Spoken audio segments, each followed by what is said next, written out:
Hello student, class 9th maths का question paper है, half yearly exam 25-26 session का। तो जिन बच्चों का एग्ज़ाम हो चुका है वो अपने आंसर चेक कर लेना, एंड जिनके एग्ज़ाम अभी नहीं हुए उनके लिए इम्पॉर्टेंट है, इसे अच्छी तरह से प्रैक्टिस भी कर लेना।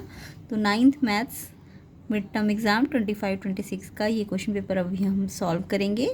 तो चलिए स्टार्ट करते हैं। तो फर्स्ट इसका सेक्शन ए को देखते हैं। सेक्शन ए आपका 20 क्वेश्चंस 1 मार्क्स ईच होगा। तो फर्स्ट क्वेश्चन देखिए, the example of an irrational number. Irrational number का एग्जाम्पल पूछा है। तो इरेशनल नंबर मैंने इससे पहले भी बहुत बार डिटेल में समझाए हुए, प्लेलिस्ट को चेक कर लेना, लिंक डिस्क्रिप्शन में है। तो इरेशनल नंबर मतलब जो कंप्लीट डिवाइड ना हो और सेम रिपीटिंग भी ना हो, यानी नॉन टर्मिनेटिंग नॉन रिपीटिंग जो नंबर होंगे उन्हें इरेशनल कहते हैं। एंड ऐसे नंबर्स को भी इरेशनल कह सकते हैं जो स्क्वायर रूट के अंदर ही रहे, वो सिंप्लीफाई होकर रूट से बाहर ना आ सके, है ना, या क्यूब रूट के अंदर मतलब वो सिंप्लीफाई होकर रैशनल ना बन सके। ठीक है, तो इरेशनल का मतलब समझ गए, जो कंप्लीट डिवाइड ना हो, सेम रिपीटेड भी ना हो, और रूट के अंदर अगर हो या क्यूब रूट के अंदर हो तो उनकी ना मतलब सिंप्लीफाई करके उनके पेयर या फिर उनकी ट्रिपलेट्स बाहर ना निकल पाए, है ना, वो रूट के अंदर ही रह जाए, रेडिकल्स के अंदर। तो अगर हम एक एक करके सबको सिंप्लीफाई करें तो हमें पता चल जाएगा कि इरेशनल क्या होता है। तो यहाँ पे देखिए मैंने सॉल्व किया हुआ है। फर्स्ट है √4/9। तो 4 का देखो प्राइम फैक्टर जब आप करोगे तो √4 का मतलब 2 × 2, और 9 का मतलब 3 × 3। ये रूट ऊपर में भी और नीचे में भी है, पूरे में ना। तो इसका मतलब 4 का मतलब 2 बार 2 और 3 2 बार। तो 2 पेयर में ना, तो यानी कि वो रूट से बाहर आ गया। एंड 3 भी पेयर में है। जब भी स्क्वायर रूट हो तो दो नंबर में से एक नंबर बाहर आ जाता है। तो ये 2/3 है, तो ये रूट से बाहर आ चुका है ना, तो इट मीन्स ये रैशनल है। ये इरेशनल नहीं है, ये रैशनल नंबर है। ठीक है, तो ये वाला तो रैशनल है, आपको तो इरेशनल छांटना है। अब दूसरे वाले को सॉल्व करो, √12 और √3 को, ऐसे ही इसको भी प्राइम फैक्टर कर लो। 12 के 2 × 2 × 3, और 3 तो ऑलरेडी प्राइम में है।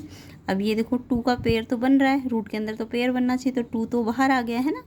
2 तो कहाँ आ गया, बाहर आ गया रूट से। एंड रूट ये 3 सिंगल था तो ये रूट के अंदर ही है। अब ये √3 यहाँ मल्टीप्लाई है तो ये कट जाएगा, तो 2, और ये 2 कैसा होता है, रैशनल होता है, तो ये भी रैशनल है। ऐसे ही √8 के प्राइम फैक्टर करो, 2 2 2 2 2 4 2 8। अब इसमें ये पेयर में है 2, बट ये सिंगल है, तो ये तो बाहर आ गया इसमें से एक, बट ये सिंगल है तो ये रूट के अंदर ही रह गया। तो यहाँ पे देखो पूरा, जैसे इसमें तो पूरा बाहर आ गया था, इसमें भी पूरा बाहर आ गया था रूट से, बट इसके अंदर रूट है, अभी भी बचा हुआ है, तो ये आपका इरेशनल है। ओके, ऐसे ही इसको देखो, ये इसके अंदर 3 था, ये 3 का मतलब क्यूब रूट है, ये स्क्वायर रूट नहीं है। 3 का मतलब ये क्यूब रूट है। तो 27 के प्राइम फैक्टर करो, 3 3 या 9 3 27। अब ये क्योंकि क्यूब रूट है तो आपको 2 में से एक नहीं निकालना, आपको 3 में से, 3 है ना यहाँ पे, 3 के ग्रुप में से, ये 3 बार है ना, 3 टाइम्स है, 3 भी और 3 टाइम्स भी है, क्योंकि 3 है ना बाहर, तो 3 टाइम्स में से एक 3 निकालना पड़ेगा। जैसे इसमें तो 2 पेयर में से एक निकालते हैं बाहर और सिंगल को अंदर ही रखते हैं, इसमें ट्रिपलेट में से एक 3 बाहर आ जाएगी। तो ये भी, इसका भी क्यूब रूट हट गया ना, अंदर कुछ भी नहीं बचा सिंगल में, तो ये इरेशनल है। तो आपका इरेशनल कौन सा वाला है, ये सी वाला ऑप्शन इरेशनल है। और इरेशनल आपको पूछा था, तो ये √8 जो है ये आपका इरेशनल हो जाएगा, सी ऑप्शन। तो समझ आ गया होगा इरेशनल किस टाइप को कहते हैं। यानी आप सिंप्लीफाई कर करके देखो, अगर वो स्क्वायर रूट क्यूब रूट के से मतलब पेयर बन के या ट्रिपलेट बन के बाहर आ गया है, स्क्वायर रूट हट गया है, क्यूब रूट हट गया है, तब तो वो रैशनल होता है। बट अगर वो सॉल्व करके उसके अंदर रूट के अंदर ही है, कोई सिंगल बच गया, तो यानी कि वो आपका इरेशनल होगा। ठीक है, तो सेकंड क्वेश्चन देखते हैं। तो ऐसी डिटेल सोल्यूशन आपको हर एक वीडियो में मिलेंगे, प्लेलिस्ट को चेक कर लेना, लिंक डिस्क्रिप्शन में है। तो आपकी अच्छी तरह से एग्ज़ाम की प्रैक्टिस भी हो जाएगी, जिनके एग्ज़ाम अभी नहीं हुए हैं। क्वेश्चन 2 देखिए, √2 आपको दिया 1.4142, एंड आपको फाइंड करना है। देखो यहाँ पे बच्चों को ये वाला तो आता होगा सॉल्व करना, जो रूट के, ये इस रूट के अंदर है जो √2 - 1 √2 + 1, बट इसमें एक्स्ट्रा एक रूट और आ गया, तो थोड़ा सा क्वेश्चन ट्रिकी बना दिया है। तो कुछ नहीं है, पहले आप रूट के ना जो अंदर है ना उसको सिंप्लीफाई कर लो। कैसे सिंप्लीफाई करते हो आप इसको, ये जो √2 - 1 √2 + 1 है, इसको कैसे सॉल्व करते हो, रेशनलाइज करके सॉल्व करते हो ना। तो बस इसको अंदर रेशनलाइज कर लो और इस रूट को एज इट इज़ लिख देना। ठीक है, तो यहाँ पे ये जो आपको गिवन है √2 - 1 √2 + 1, ये जो रूट के अंदर गिवन है ना, इसको पहले अंदर अंदर रेशनलाइज कर लो। तो रेशनलाइज कैसे करते हैं, नीचे देखो √2 + 1 है ना, तो जब भी नीचे √2 + 1 होता है तो हम -1 से ऊपर नीचे मल्टीप्लाई करेंगे। अगर यहाँ प्लस होता है तो रेशनलाइज में हम यहाँ माइनस लेते हैं, है ना। जो चीज़ नीचे आई वही ऊपर, मतलब साइन चेंज करके, और ये ही नीचे भी लिखनी होती है। ये रेशनलाइज का तरीका होता है। अब नीचे तो हमेशा आइडेंटिटी बन जाती है, ये a + b है और ये a - b है, तो ये a² - b² की आइडेंटिटी बन जाएगी, यानी √2 का स्क्वायर -1 का स्क्वायर। तो रेशनलाइज में हमेशा एक तरीका मैंने आपको पहले भी बता रखा था कि जो अगर साइन प्लस का है तो ऊपर यहाँ भी माइनस, यहाँ भी माइनस, ठीक है, सेम यही। और फिर नीचे आइडेंटिटी बना दो, a + b a - b, a का स्क्वायर - b का स्क्वायर। और ये आपको क्या दिख रहा है, √2 - 1 यहाँ भी है और यहाँ भी है, तो √2 - 1 √2 - 1, तो ये √2 - 1 का होल स्क्वायर हो गया। इसको अंदर मल्टीप्लाई करने मत लग जाना, ये सीधा ही ऐसे लिख दो, √2 - 1 का क्या है, ये यहाँ एक बार है, यहाँ एक बार है, तो ये पावर 2 लगा दो ना, ठीक है। अब √2 का स्क्वायर कितना होता है, 2। रूट का जब भी स्क्वायर करते हैं तो रूट हट जाता है ना, 2, एंड 1 का स्क्वायर तो 1 होगा, और ये एज इट इज़, है ना। अब आपको रूट का रूल पता है, रूट के अंदर कोई भी चीज़ अगर स्क्वायर में है, पेयर में है या स्क्वायर में है, तो ये स्क्वायर में है ना, तो आप इसको अंदर सॉल्व मत करने लग जाना, नहीं तो क्वेश्चन लंबा हो जाएगा। आपको ये रूट वाली ट्रिक लगानी है कि जब भी कोई नंबर स्क्वायर में होगा या पेयर में होगा तो वो, ये 2 बार है ना, तो ये 2 बार अगर, तो ये रूट से एक बार क्या हो जाएगा बाहर, जैसे भी मैंने थोड़ी देर पहले आपको बताया था, अगर 2 2 2 बार है तो 2 बार है अगर, तो वो एक बार आ जाता है। वैसे ये भी तो 2 ही बार है, सेम चीज़, तो ये एक बार ना रूट से बाहर आ जाएगी, यानी √2 - 1 का स्क्वायर की जगह √2 - 1, यहाँ अंदर क्या था, √2 - 1 का स्क्वायर था, रूट के अंदर था वो। तो अगर कोई भी चीज़ रूट के अंदर 2 बार है तो वो एक बार बाहर आ जाती है ना, यही तो रूल होता है। और नीचे तो 1 बच गया था। अब ये √2 - 1/1 लिखो या मत लिखो, नीचे वाला डिनोमिनेटर वाला। अब आपको क्या करना है, √2 की जो वैल्यू गिवन थी ना, इसमें रख देनी है। सिंप्लीफाई हो गया ना अब हमारा क्वेश्चन। अब हम ये वैल्यू रख देंगे, 1.4142 एंड -1 करना है। अब इसमें से इसको माइनस कैसे करोगे, तो यहाँ पे पॉइंट तो है बट यहाँ पे नहीं है, तो जहाँ पे पॉइंट नहीं होता हम पॉइंट बाद में लगा देते हैं। तो पॉइंट के बाद, पॉइंट से पहले जिस नंबर पे पॉइंट ना हो उसके बाद पॉइंट लगाते हैं, और फिर पॉइंट के बाद जितने डिजिट्स ये हैं यहाँ पे 0 लगा देंगे। तो ये आंसर आपका 0.4142 आ जाएगा। तो ये आंसर है। तो समझ आ गया, मतलब ये तो आपको आता है, आई होप सबको ही आता होगा। रूट, अगर ये सिर्फ क्वेश्चन इतना होता √2 - 1 √2 + 1, तब तो आप इजीली कर लेते ना, इसको रेशनलाइज कर लेते। ये प्लस है तो माइनस, ये माइनस, फिर आप क्या करते, इसको a + b a - b की आइडेंटिटी से सॉल्व कर लेते हैं ना। बस इसमें क्या फ़र्क है, इसमें जो, उसमें तो आप पूरा सॉल्व करके आंसर लिख देते थे, इसमें क्या है, इसमें स्क्वायर को मत खोलो क्योंकि बाहर रूट लगा है, तो स्क्वायर का मतलब ये एक बार बाहर आ गया, और इसको सॉल्व करके तो 1 आया था, तो 1 का स्क्वायर रूट तो 1 होता है, इसलिए 1 आ गया, है ना। तो यहाँ पे जस्ट आपको ये इतना क्वेश्चन नहीं दिया, इसके ऊपर भी ओवर रूट दे रखा था, तो इसलिए रूट का मतलब आपको ये दिख रहा है 2 बार है, तो ये एक बार बाहर आ गया, और ये 1 आया तो 1 आया, √1 का 1 होता है। फिर लास्ट में वैल्यू पुट करनी है, तो सी ऑप्शन इसका करेक्ट आंसर है। आई होप ये क्वेश्चन मोस्टली बच्चों का सही हो, तो कमेंट करके बताना किस किसने ऑप्शन सी पे टिक किया है। नेक्स्ट क्वेश्चन नंबर 3 देखो, द वैल्यू ऑफ 8√15 डिवाइड, ये डिवाइड है, ध्यान से देखो, ये प्लस नहीं है, डिवाइड है, ठीक है। 8√15 डिवाइड 2√3, तो यहाँ पे आपको इसको फाइंड करना था। तो बहुत ही सिंपल है, रूट वाले क्वेश्चंस में हमेशा पहले ये जो रूट के अंदर अगर बड़ा वैल्यू है ना, तो आप इसे प्राइम फैक्टर कर लिया करो। जब भी रूट के अंदर यह, जैसे यहाँ तो प्राइम नंबर है ऑलरेडी, तो इसको तो प्राइम फैक्टर करने की ज़रूरत नहीं, बट ये 15 के प्राइम फैक्टर हो सकते हैं, तो 15 के प्राइम फैक्टर कर लो। 8√15 की जगह मैंने रूट के अंदर प्राइम फैक्टर किए 3 × 5, 15 होता है ना, एंड ये डिवाइड है तो ये अपॉन में 2√3 आ गया। अब देखो ये √3 × 5 है, जब भी 2 नंबर मल्टीप्लाई में और रूट लगाओ तो ये इस पर भी लगा होता है और इस पर भी लगा होता है, ठीक है। अगर 2 नंबर a और b पे रूट है तो a पे भी रूट होगा और b पे भी रूट होगा, बट अगर यही क्वेश्चन में a + b पे रूट होता तब आप ऐसे नहीं लिखते कि इस पे रूट अलग प्लस इस पे रूट अलग, ये गलत हो जाएगा। ये मल्टीप्लाई और डिवाइड में हो सकता है ये रूल, कि इस पे भी रूट है और इस पे भी रूट है, ठीक है। तो यस, इस पे भी रूट है, इस पे भी रूट है। अब ये √3 से कट जाएगा, क्यों कटेगा, क्योंकि ये मल्टीप्लाई है, यहाँ भी मल्टीप्लाई हो रहा था तो इसलिए कैंसिल हो गया। 2 से 8 भी कैंसिल हो सकता है क्योंकि मल्टीप्लाई है, मल्टीप्लाई में ऊपर नीचे कैंसिल हो सकते हैं। अगर ये प्लस में माइनस में होते तो नहीं कैंसिल करते हैं, 2 1 ज़ा 2 4 ज़ा, तो ये 4√5 आंसर हो जाएगा ऑप्शन ए। तो इसका आंसर क्या है 4√5, ए ऑप्शन करेक्ट है। नेक्स्ट क्वेश्चन देखो, zero of the zero polynomial is, तो आपको जीरो पॉलिनोमियल का ज़ीरो बताना है। ज़ीरो का मतलब उसके अंदर कितने ज़ीरो आएंगे जीरो पॉलिनोमियल के अंदर। तो जब भी ज़ीरो पॉलिनोमियल की बात करें ना, ज़ीरो मतलब सिर्फ ज़ीरो है पॉलिनोमियल के पास, तो उसका जो ज़ीरो होता है वो नॉट डिफाइंड होता है, याद रखना, ठीक है। लेकिन अगर 5 के ज़ीरो बोलते, 5 के ज़ीरो कांस्टेंट के ज़ीरो, अगर जीरो कांस्टेंट को छोड़ के बाकी किसी भी कांस्टेंट के ज़ीरो बोलेंगे तो फिर नॉट डिफाइंड मत लिखना, फिर ज़ीरो है उसका आंसर। इसके ज़ीरो, अदर कांस्टेंट्स के ज़ीरो, कोई भी अदर कांस्टेंट 5 भी हो सकता है, 2 भी हो सकता है, उसके अगर ज़ीरो पूछे तो वो ज़ीरो होते हैं, बट ज़ीरो कांस्टेंट के नॉट डिफाइंड होता है। क्लियर? यानी एनी कांस्टेंट ज़ीरो के अलावा कोई भी होगा तो ज़ीरो होंगे उसके, तब ज़ीरो आंसर है। बट ज़ीरो के ज़ीरो पूछे तो वो नॉट डिफाइंड होता है, याद रहेगा। ज़ीरो के पूछे है ज़ीरो तो नॉट डिफाइंड, बट बाकी कांस्टेंट्स के कितने होते हैं, ज़ीरो होते हैं। क्लियर? तो इसका आंसर ज़ीरो के पूछे तो इसलिए नॉट डिफाइंड लिखना है, डी ऑप्शन आंसर है। If x 51 + 1 is divided by this the remainder, तो जब भी आपको रिमाइंडर बोला जाए ना, तो यानी आपने इसको इससे डिवाइड किया, तो पहले आप जिससे डिवाइड किया है या जो फैक्टर है, वैसे फैक्टर नहीं है क्योंकि रिमाइंडर पूछा है, तो रिमाइंडर जीरो होता है तो ये फैक्टर होता है ना। तो अभी फ़िलहाल ये फैक्टर नहीं है क्योंकि रिमाइंडर निकालने को पूछा है। हाँ, अगर रिमाइंडर ज़ीरो आ गया तो यस ये फैक्टर हो जाएगा इसका, ठीक है। तो हमें क्या बोला है, x+1 से डिवाइड करते हैं अगर इसको, तो इस रिमाइंडर पूछा है, तो आप डिवाइड करने मत लग जाना, सिंपल सा रूल है, जिससे भी डिवाइड करना हो तो आप उसमें से x निकाल लो और x की वैल्यू उसमें रख दो, तो जो भी आंसर आएगा ना वो रिमाइंडर होता है। क्लियर? तो आपको पहले तो जिससे डिवाइड किया यानी x+1 से, तो उससे x निकाल लो। कैसे निकालेंगे, x यहीं रहेगा, ये +1 वहाँ जाके -1 हो जाएगा। अब x की वैल्यू ना, ये जो पॉलिनोमियल गिवन था px, इसमें x की जगह क्या रखना है, -1, तो x की जगह -1, पावर कितनी है 51 प्लस का 1।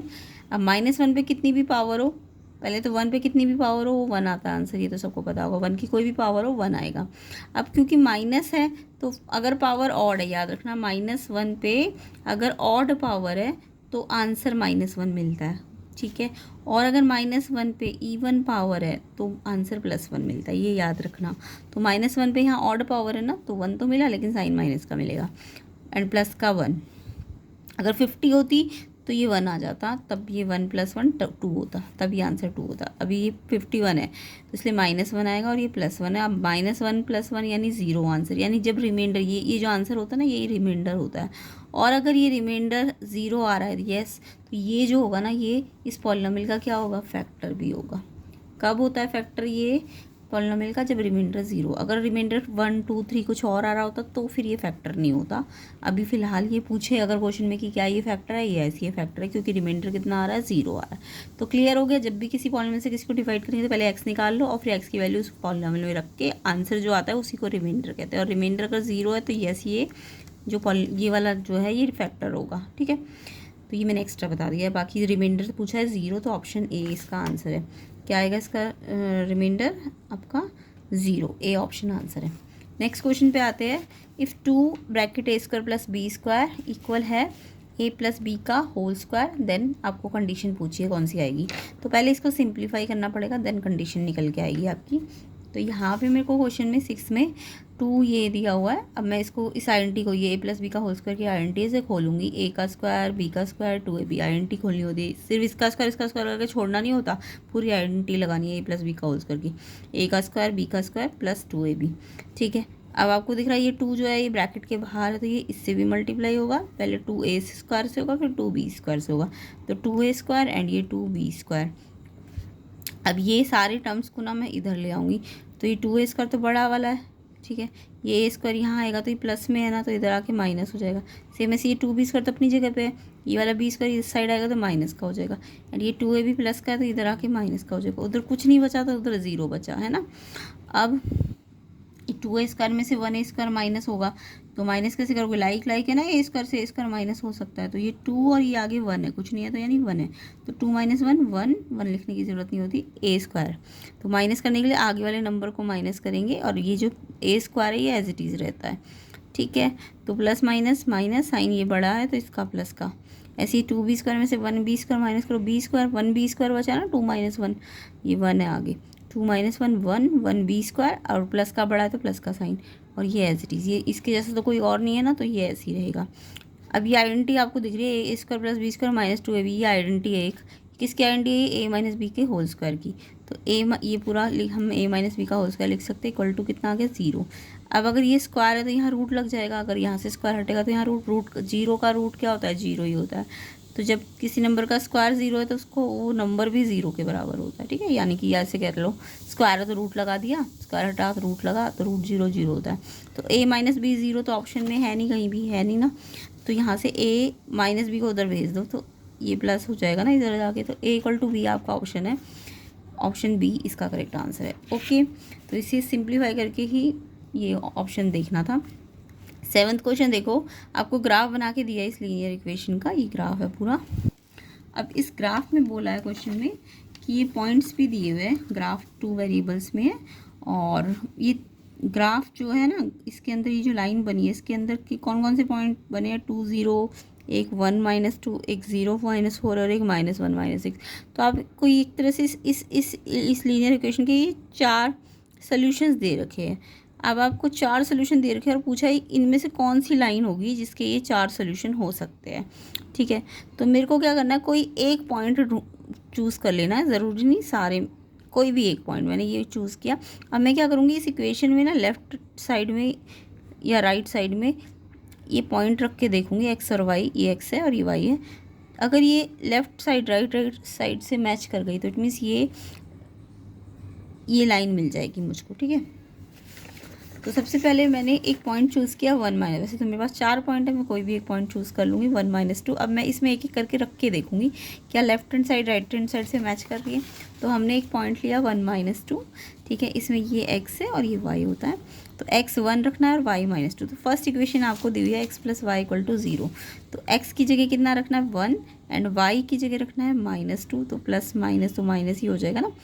अब ये 1 - 2 तो -1 होता है, प्लस माइनस माइनस साइन बढ़ेगा, बट ये तो 0 है तो ये इससे मैच नहीं कर रहा, तो इट मीन्स ये तो सोल्यूशन नहीं होगा, ये लाइन इसका, ये सोल्यूशन इस लाइन का नहीं है।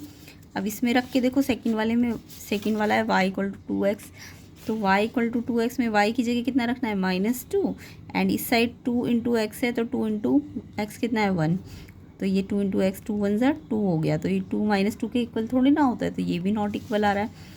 अब थर्ड वाला देखो, y कितना रखना है आपको -2, इस साइड रख दिया, इस साइड को अलग रखो, 2x की जगह कितना रखना था 1, और ये मल्टीप्लाई हो रहा है, 2 1 = 2 एंड 1 ऐड किया ये वाला तो 3, तो ये भी इससे मैच नहीं कर रहा। लास्ट वाला देखो, y = 2x - 4, y की जगह तो क्या रखा हमने -2 एंड x की जगह क्या रखा, ये y की जगह -2, इस साइड x की जगह 1 रखा, 2 1 = 2 -4 प्लस माइनस माइनस साइन बढ़ेगा, बड़ा क्या है माइनस का, तो ये मैच कर रहा है ना। तो ये यानी कि ये लाइन इन सोल्यूशंस का, इन सोल्यूशन के लिए ये लाइन ठीक है, तो यानी कि ये जो लाइन है इसकी इक्वेशन क्या होगी, ये वाली, ठीक है। तो ऐसे करके आपको ट्रायल एरर मेथड लगाना है। नेक्स्ट क्वेश्चन देखिए, ये आपका विजुअली चैलेंज बच्चों के लिए है, बट फिर भी आप कर ही लो, क्योंकि क्वेश्चन तो कोई भी आ सकता है जिनके एग्ज़ाम नहीं हुए, तो वो डायग्राम बेस्ड है, ये विदाउट डायग्राम बेस्ड है। तो for the linear equation this one of the point lying on the given line, इसमें भी बिल्कुल यही, उसमें लाइन ढूंढनी थी, इसमें लाइन दी और इसमें सोल्यूशन पूछा है कौन सा है, सेम वैसे ही करो इसको भी। तो आपको लाइन तो दे रखी है ऑलरेडी y = 2x, आप एक एक करके ये पॉइंट रखो और देखो लेफ्ट राइट मैच कर रहा है कि नहीं। जैसे ये वाला पॉइंट पहले रखो, y = 2x में ये वाला पॉइंट रखो 1 - 2 वाला, तो x तो आपका 1 है और y आपका -2 है, तो x की जगह तो आप पहले y है, तो y तो कितना है आपका -2 और फिर ये 2x है, यानी 2x तो 1 है, तो 2 1 = 2, तो ये मैच नहीं कर रहा। फिर ऐसी नेक्स्ट पॉइंट आपको 2 1 दिया हुआ है, तो ये 2 1 इसी इक्वेशन में रख के देख लो, तो x 2 है y 1 है, तो y पहले है तो y 1 रख दिया। फिर ये देखो 2x कितना है इसमें, x इसमें 2 है, ये x है और ये y है, तो इसमें x कितना है 2, तो 2 2 = 4 आ गया, तो ये भी नॉट इक्वल आ रहा है। सेम ऐसी थर्ड पॉइंट रखो 1 2, x 1 है y 2 है, x 1 यहाँ पे रखो 2 1 = 2 और y 1 रख, y कितना है 2 है, तो ये मैच कर रहा है, तो यानी ये आपका आंसर है। आप फोर्थ को भी रख के देख लेना, ये नहीं मैच करेगा, तो सी ऑप्शन इसका आंसर है क्वेश्चन 7 का, तो ये वाला ऑप्शन ठीक है। नेक्स्ट क्वेश्चन देखिए, नेक्स्ट क्वेश्चन है आपका question 8, the point of the form a minus a always lie on the line. तो यहाँ पे आपको क्या दिख रहा है, ये x कोऑर्डिनेट है y, और आपको दिख रहा है x जो भी है y उसका नेगेटिव है, यही तो मतलब है, x a है तो y माइनस ए है, यानी x y का नेगेटिव है। तो इसका मतलब a माइनस ए में अगर ये x है आगे वाला और ये y है अगर, तो इसका मतलब बन रहा है कि y, या तो बोल लो x माइनस वाई है या बोल लो y माइनस है, ऐसे कुछ भी बोल सकते हो आप। तो दोनों ही केस में अगर ये माइनस वाई यहाँ जाता है, इधर इस साइड आता है, तो ये माइनस की जगह प्लस हो जाएगा, तो x plus Y equal to 0। या फिर यहाँ भी आप कर सकते हो, इस x को, ये माइनस है तो इस साइड लाओगे तो ये प्लस हो जाएगा, तो या x plus Y equal to 0 equation हो जाएगी। तो ये वाला डी ऑप्शन करेक्ट है इसका, ठीक है। नेक्स्ट देखो, the distance of point P, the distance of point P -34 from origin. अब देखो डिस्टेंस के 3 टाइप के क्वेश्चन हैं, एक तो ऑरिजिन से डिस्टेंस पूछते हैं, एक एक्स एक्सिस से पूछते हैं और एक वाई एक्सिस से पूछते हैं।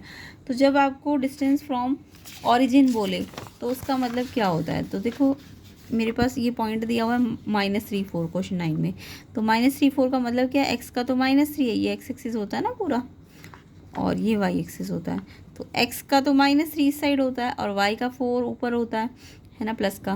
तो ये पॉइंट कहाँ पे प्लॉट होगा, एक्स के -3 और वाई के 4, यानी यहाँ पे ये पॉइंट प्लॉट होगा। और इसका डिस्टेंस मेरे को यहाँ ऑरिजिन से पूछा है, इस ऑरिजिन से यहाँ से लेके यहाँ तक, ठीक है। ओ ए डिस्टेंस निकाला मैंने, कोऑर्डिनेट नेम दे दी ओ ए और ये बी, तो ये ओ ए डिस्टेंस हमको निकालना है। अब ये ओ ए में देखो आपको दिख रहा है ये हमारा एक, और ये ट्राइंगल सा बन गया है, और ये राइट एंगल ट्राइंगल है, तो ये ओ ए क्या एक तरह से हाइपोटेन्यूज है ना, किसी भी राइट ट्राइंगल में जो स्लैंट होता है 90 के अपोजिट वो हाइपोटेन्यूज होता है, ये परपेंडिकुलर होता है, ये बेस होता है ना। तो हाइपोटेन्यूज का स्क्वायर किसके बराबर होता है, Pythagoras, perpendicular square plus base. ये कैसे निकलता है, इसका स्क्वायर प्लस इसका स्क्वायर, और फिर स्क्वायर रूट है तो स्क्वायर है तो रूट लग जाएगा लास्ट में। तो ये जो ओ ए है ये कैसे निकलेगा, इसका स्क्वायर प्लस इसका स्क्वायर। अब देखो ये वाला कितना है, ये वाला देखो, ये वाला ये एक्स एक्सिस के परपेंडिकुलर अगर है तो ये वाई के बराबर है, वाई कितना है इसमें 4, ये वाला कहाँ से यहाँ तक है ना, तो 4 है ये, यानी ए भी तो 4 है तो उस पर स्क्वायर। एंड ये वाली लाइन कितनी है, 0 से -3 का मतलब 3 है ना, माइनस स्क्वायर है तो इसलिए माइनस लगाने की ज़रूरत नहीं है। तो और डिस्टेंस कभी भी नेगेटिव नहीं लेते, याद रखना। 3 का स्क्वायर 4 का स्क्वायर 16, 3 का स्क्वायर 9, ओ ए पे स्क्वायर है तो स्क्वायर हटेगा तो रूट लग जाएगा, 25 हो जाएगा नहीं, और रूट 25 प्लस माइनस दोनों में आएगा, बट डिस्टेंस है तो प्लस वाला साइन लो, तो 5 इसका आंसर है। तो जब भी ओरिजिन से आपको डिस्टेंस बोले ना, ये पॉइंट याद रखना, बहुत इंपॉर्टेंट पॉइंट है। जब भी आपको डिस्टेंस निकालना हो कहाँ से, ओरिजिन से, तो आप ना एक तरह से इसका जो भी इसका स्क्वायर प्लस इसका स्क्वायर करके आंसर निकाला करो और रूट कर दिया करो, ठीक है। ओरिजिन से ऐसे निकल जाता है, यानी जो भी यानी एक्स का भी स्क्वायर, एक्स कोऑर्डिनेट का भी स्क्वायर प्लस वाई स्क्वायर और अंडर रूट, ये वाला फॉर्मूला लगा दिया करो ओरिजिन से डिस्टेंस के लिए। और अगर आपको डिस्टेंस एक्स एक्सिस से बोला जाएगा, किससे बोला जाएगा, एक्स एक्सिस से। इंपॉर्टेंट पॉइंट है, जिन बच्चों के एग्जाम नहीं है उनको याद रखना है। एक्स एक्सिस से अगर डिस्टेंस पूछा है तो आप वाई वाला कोऑर्डिनेट लो प्लस का, और अगर वाई एक्सिस से पूछा होता तो एक्स वाला कोऑर्डिनेट लो प्लस का, ठीक है। यानी कि अगर एक्स एक्सिस से डिस्टेंस पूछते तो आंसर ये वाई वाला आता है प्लस का 4, और अगर एक्स एक्सिस वाई एक्सिस से पूछते तो आंसर प्लस का एक्स आता, यानी 3 आता, तब आंसर ये होता। अगर डिस्टेंस एक्स एक्सिस से पूछते तो वाई वाला लो प्लस, ये वाई कितना है इसका, ये एक्स है ना, ये वाई है, तो वाई कितना है इसका 4, और अगर वाई एक्सिस से पूछेंगे तो एक्स वाला एप्सिसा, एक्स मतलब एप्सिसा को लो, और नेगेटिव मत लेना, प्लस का लेना होता है, तो ये 3 आता। और ओरिजिन से पूछेंगे तो इसका स्क्वायर प्लस इसका स्क्वायर का अंडर रूट। तीनों टाइप समझ आ गए, जिनको समझ आ गए कमेंट करके बताना कि डिस्टेंस वाले क्वेश्चन या परपेंडिकुलर डिस्टेंस वाले क्वेश्चन आपको समझ आ गए कि नहीं। ओरिजिन से कैसे निकालते हैं, एक्स एक्सिस से, वाई एक्सिस से, सारे बच्चे कमेंट कर देना। एंड प्लेलिस्ट को ज़रूर चेक कर लेना, प्लेलिस्ट में ऐसे बहुत सारे concept and detail solution tricks वगैरह आपको बताई गई है, लिंक मैं डिस्क्रिप्शन में डाल दूँगी प्लेलिस्ट का, ठीक है। नेक्स्ट क्वेश्चन देखिए, तो इसका आंसर आपका ओरिजिन वाला है तो कितना आया, 5 यूनिट, सी ऑप्शन। अगर ये एक्स एक्सिस होता तो आंसर आपका 4 यूनिट आता, अगर वाई एक्सिस होता तो आंसर 3 यूनिट आता, बट फिलहाल ओरिजिन वाला है तो 5 यूनिट, ऑप्शन सी ही इसका आंसर है। मैंने सारे तरीके से बता दिया क्वेश्चन, ठीक है। क्वेश्चन 10 देखो, the point whose coordinates are of form A B such that A B less than 0। अब ये देखो तो क्वेश्चन क्या है, थोड़ा क्वाड्रेंट में आपको लगता है इजी क्वेश्चन आते हैं, बट क्वाड्रेंट में थोड़ा इन्होंने क्वेश्चन को ट्रिकी बना दिया है कि कोई भी कोऑर्डिनेट्स है वो आपको पता है ए बी होता है। अब इन्होंने क्या बोला, ए बी लेस देन जीरो। ए बी लेस देन जीरो का मतलब ए और बी मल्टीप्लाई में है। देखो ए बी, बीच में कोई साइन नहीं, नहीं ए बी, ये जो कोऑर्डिनेट है इनका प्रोडक्ट बोला है। तो कोऑर्डिनेट्स का प्रोडक्ट कैसा होना चाहिए, लेस देन जीरो। यानी लेस देन जीरो का मतलब जो प्रोडक्ट करके आए वो नेगेटिव आना चाहिए। तो वो कोऑर्डिनेट बताओ कहाँ पे लाई करेगा, फर्स्ट सेकंड पे, थर्ड फोर्थ पे, फर्स्ट थर्ड पे कि सेकंड फोर्थ पे। तो कंडीशन ध्यान रखो, अगर कोई कोऑर्डिनेट है ए बी और उनका प्रोडक्ट निकालूँ और वो नेगेटिव आए तो बताओ उसके साइन कैसे होंगे, और साइन के हिसाब से हम कोऑर्डिनेट बता देंगे, है ना। तो मैंने एक कोऑर्डिनेट, मेरे को क्या बोला, ए बी एक कोऑर्डिनेट मतलब कोऑर्डिनेट है पूरा, इसमें एक्स और वाई, ये एक्स है और ये वाई है।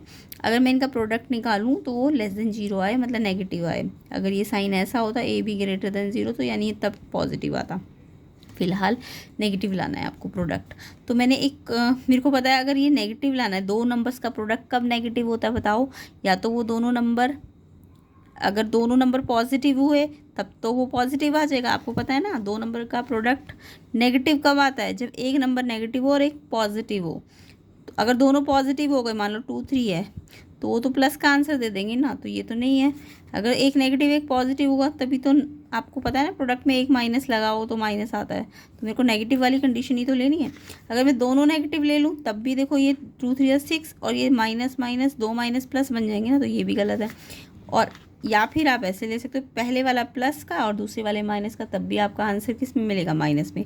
यानी कि आपको कोऑर्डिनेट ऐसे लेने कि जिसमें एक माइनस हो और एक प्लस हो, या तो माइनस पहले हो प्लस बाद में हो, या प्लस पहले हो माइनस बाद में हो। तो ये दो ही जब मल्टीप्लाई करोगे ना, ये वाले कोऑर्डिनेट, ये ए है ये बी है, तो मल्टीप्लाई करके ये नेगेटिव रिजल्ट देंगे। ऐसे ही इनको भी मल्टीप्लाई करोगे नेगेटिव रिजल्ट मिलेगा। तो किस किस को ये पॉइंट समझ आया कमेंट करना। तो ये माइनस प्लस वाला कौन सा कोऑर्डिनेट होता है, कोऑर्डिनेट आपको पता है ना, फर्स्ट वाला plus plus, second minus plus होता है, थर्ड वाला माइनस माइनस, फोर्थ वाला प्लस माइनस। तो ये माइनस प्लस आपका सेकंड है और ये वाला फोर्थ है, तो सेकंड फोर्थ क्वाड्रेंट पे लाई करेगा जो कि इस कंडीशन को फुलफिल कर पाएगा। ओके, तो डी ऑप्शन इसका आंसर है। किस किस बच्चे का ये क्वेश्चन ठीक गया है कमेंट करना। डी ऑप्शन इसका आंसर है, सेकंड और फोर्थ क्वाड्रेंट। तो ऐसे ही कंसेप्ट डिटेल सॉल्यूशंस आपको आगे मिलेंगे, हर एक वीडियो में प्लेलिस्ट में मिलेंगे। प्लेलिस्ट के 4 to 5 क्वेश्चन पेपर्स को अच्छी तरह से प्रैक्टिस कर लेना।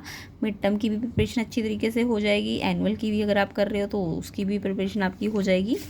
तो प्लेलिस्ट को ज़रूर चेक कर लेना एंड क्वेश्चंस को कर करके देखना है, ये नहीं सिर्फ देखना है, आपको समझ के और अपने आप कॉपी में करना है।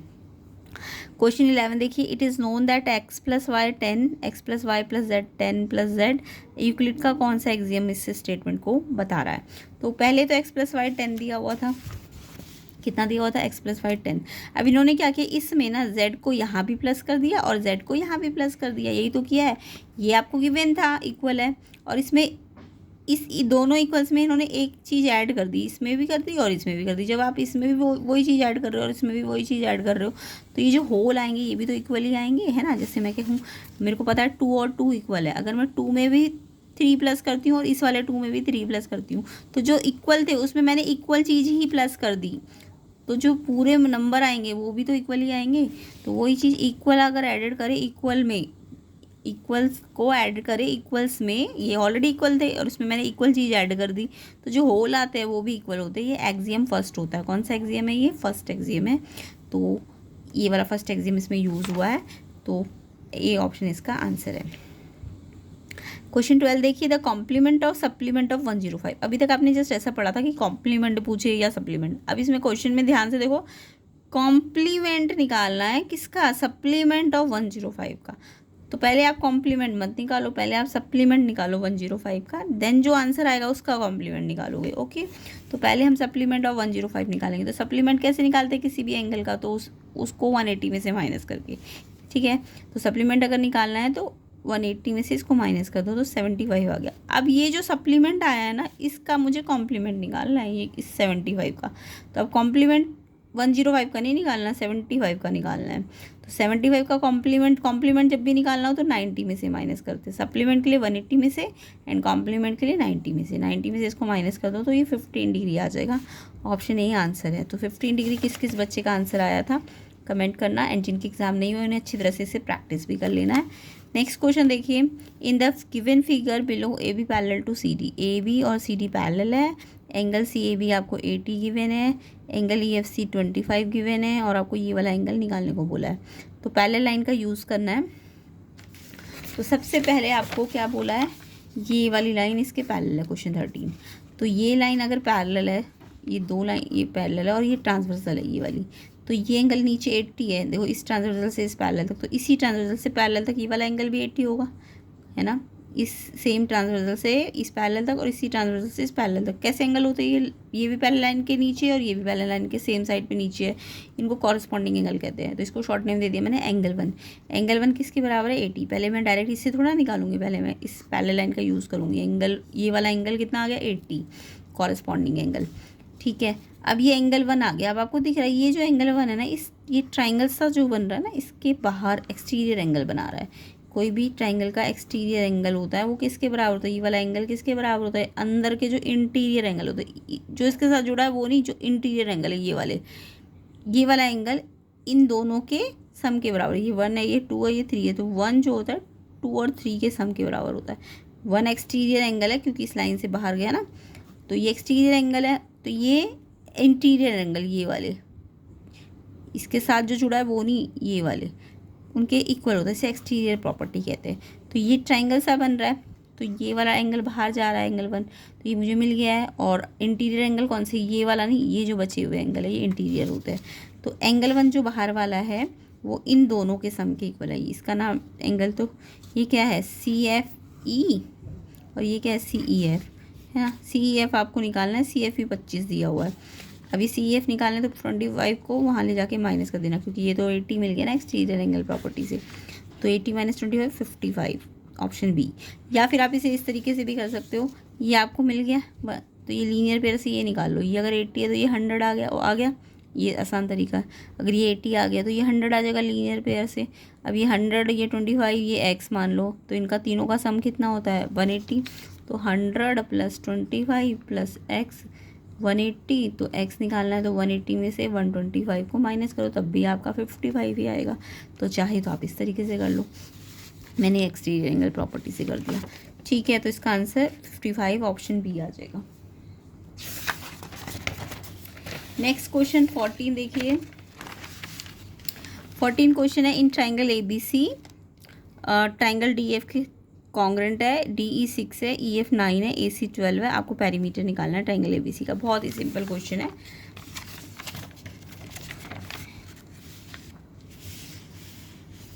तो यहाँ पे हमारा ये ऑलरेडी ट्राइंगल कॉन्ग्रेंट बना के दे दिया है, यानी इसकी AB देखो, ट्राइंगल कॉन्ग्रेंट है तो C कॉरेस्पॉन्डिंग पार्ट लो। इसके AB वर्टेक्स लिया है मैंने स्टार्टिंग के, तो इसके भी DE।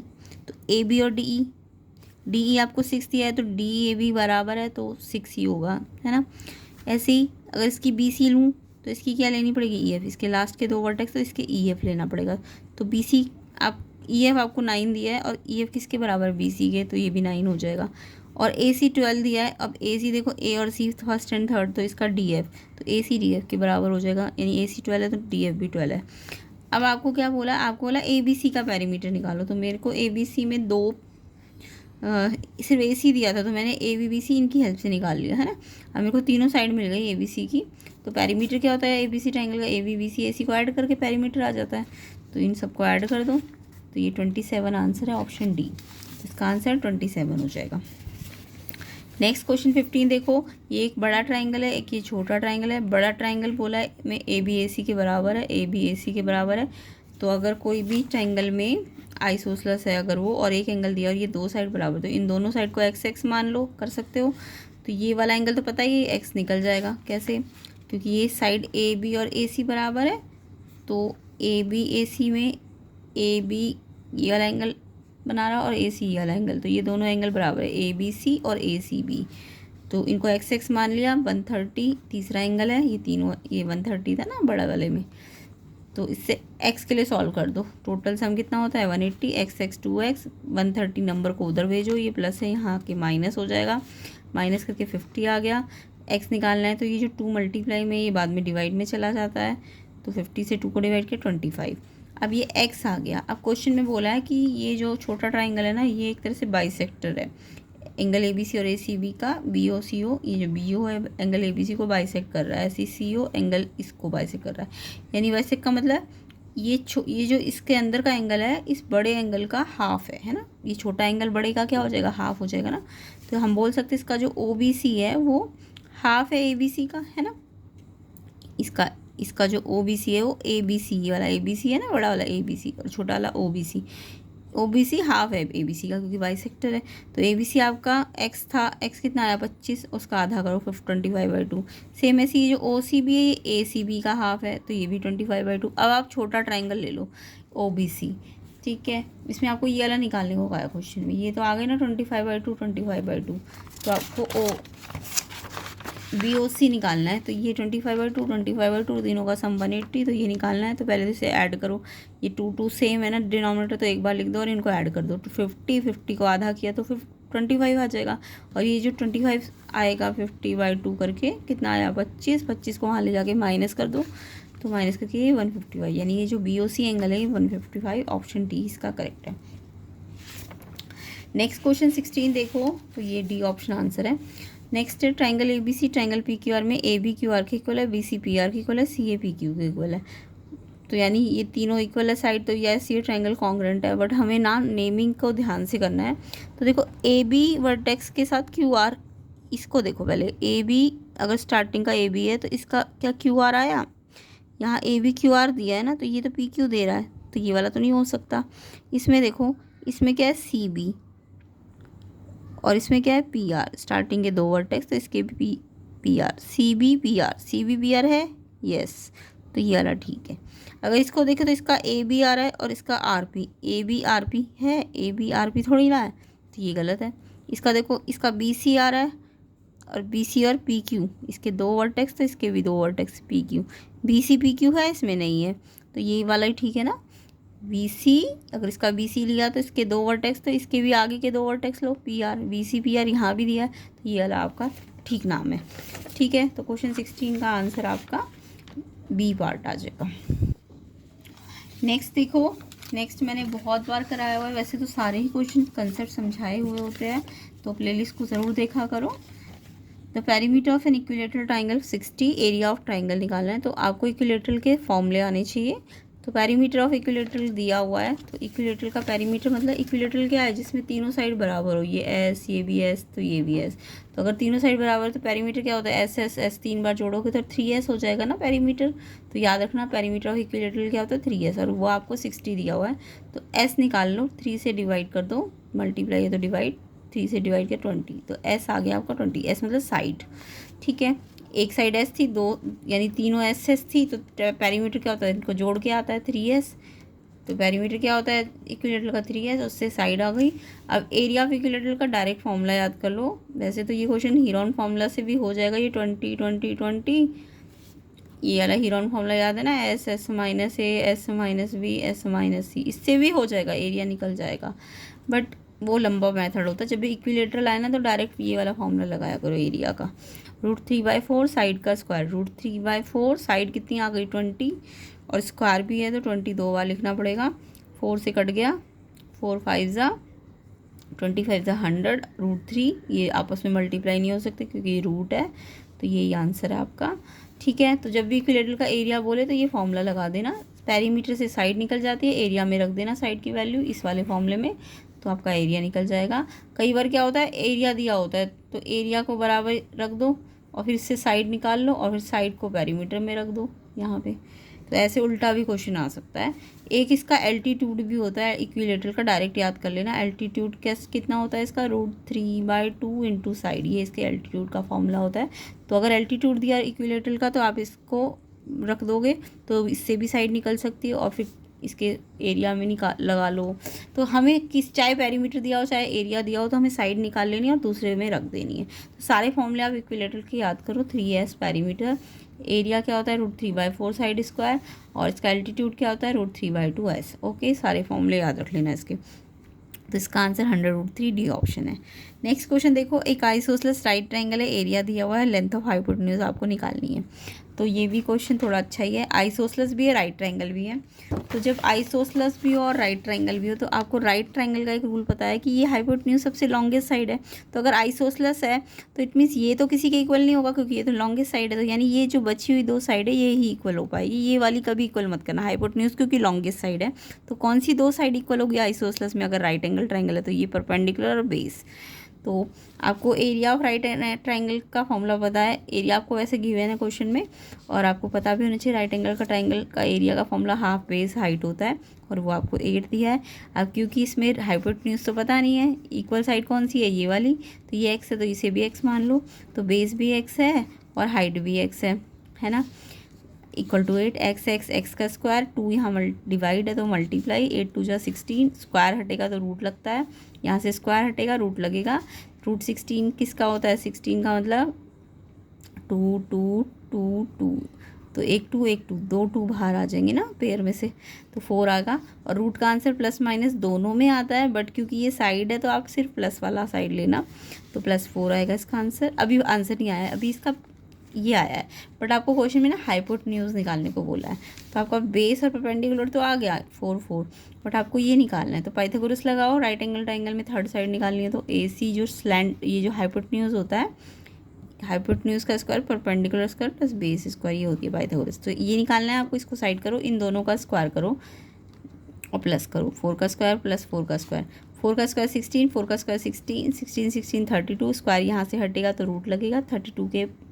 वैसे तो ये ऑप्शन में 32 ही दिया हुआ है आपको, अगर ये ऑप्शन नहीं दिया होता तो आप प्राइम फैक्टर कर लेते 32 के, तो 1 2 और ये सिंगल है तो ये रूट के अंदर ही रहेगा, 2 2 जा 4 √2। अगर ऑप्शन में ये नहीं होता तो ये होता। फिर बाकी एक ट्रिक मैंने पहले भी बताई थी, अगर ये बेस और परपेंडिकुलर सेम है ना तो आप डायरेक्ट हाइपोटेन्यूज के लिए ट्रिक लगा लिया करो, ये सेम लिख के रूट लगा दिया करो बस, यानी ये 4 4 है तो ये 4 √2 होगा, अगर ये 5 5 है तो ये 5 √2 होगा, ठीक है, याद रहेगा। तो ये अगर सेम है ना तो आप डायरेक्ट बिना इसको सॉल्व किए ऐसे डायरेक्ट भी निकाल सकते हो, जितना ये होगा उस पर √2 लग जाता है हाइपोटेन्यूज में, तो इतना लंबा करने की भी ज़रूरत नहीं होती।